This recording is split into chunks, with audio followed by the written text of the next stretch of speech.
حضور علیہ السلام سے حرم کی جانب جا رہے ہیں۔ کوہ صفا کے قریب عبداللہ ابن جدعان کا گھر ہے۔ قریب سے گزرے تو آگے سے ابو جہل آ رہا ہے۔ حضور علیہ السلام کو جب اس نے دیکھا تو بدتمیزی شروع کر دی۔ وہ الجھتا چلا جا رہا ہے، حتیٰ کہ اس نے ایک نوکیلا پتھر پکڑ کے حضور کو زخمی کر دیا اور آقا کے نازک بدن سے خون بہنے لگا۔ حکم جہاد نہیں آیا، اللہ کی مشیت ہے۔ حضور علیہ السلام وہاں سے سین حرم میں پہنچے، آب زمزم سے اپنے زخم دھوئے اور اللہ کے حضور سجدہ ریز ہو گئے۔ مالک تیرے رنگ،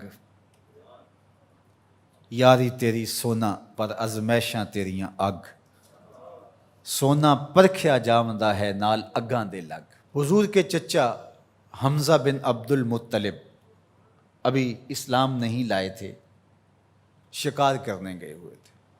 یہ جب شکار کر کے آتے تو بڑے اطراء کے چل رہے ہوتے، تو دو لونڈیاں آپس میں بات کر رہی تھی کہ اگر اس کو پتہ ہوتا نا کہ اس کے بھتیجے کے ساتھ آج عمر بن حشام نے کیا سلوک کیا ہے تو آج اس کی یہ چال نہ ہوتی۔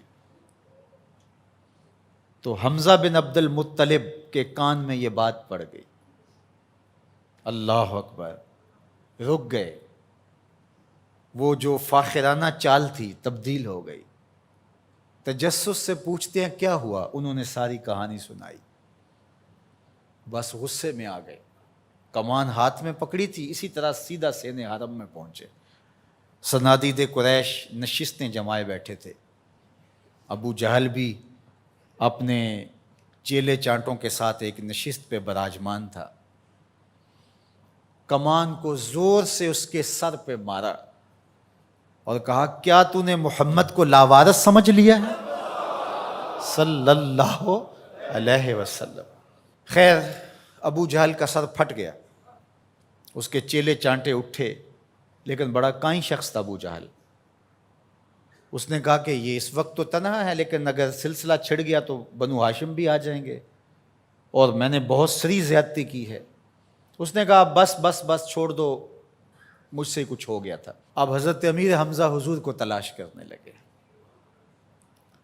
اور حضور سین حرم میں سر جھکائے سجدہ ریز تھے، اور یہ جا کے پاس کھڑے ہو گئے، یا ابن اخی، اے میرے بھائی کے بیٹے۔ حضور نے سر نہیں اٹھایا۔ پھر انہوں نے کہا یا ابن اخی، اے میرے بھائی کے بیٹے۔ حضور پھر سجدے میں سر رکھ کے رو رہے ہیں۔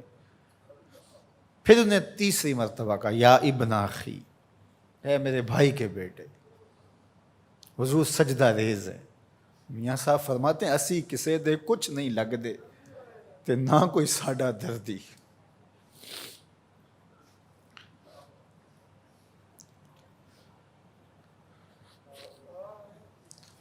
خیر حضور نے سر انور اٹھایا تو کہا بھتیجے تو خوش ہو جا، میں تیرا بدلہ لے آیا ہوں۔ حضور نے بڑی بے نیازی سے کہا کہ چچا مجھے کوئی خوشی نہیں ہوئی۔ کہا میں اتنے بڑے سورما کا سر پھاڑ آیا ہوں۔ کہا مجھے کوئی خوشی نہیں ہوئی۔ بخت یاوری کر رہا تھا۔ دوسرا جملہ کہا تم کیسے خوش ہوگے؟ کہا جس رب کو میں مانتا ہوں اس کو تم بھی مان لو، یہ میری خوشی کا سامان ہے، اگر مجھے یہ دے سکتے ہو تو کہا پھر دیر نہ کیجئے، ابھی اپنی غلامی میں شامل کر لیجئے۔ یہ ہوتی ہے اپنے مشن کے ساتھ وابستگی۔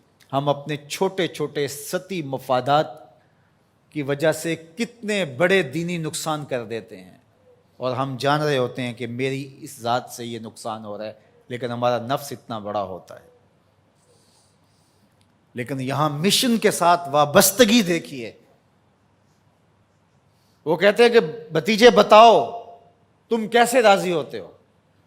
تو جو حضور بولتے ابو جہل کے ٹکڑے ٹکڑے ہو چکے ہوتے چند لمحوں کے بعد، لیکن کہا نہیں، میں اس سے راضی ہوتا ہوں کہ جس رب کو میں مانتا ہوں وہ اس کو تو مان لے.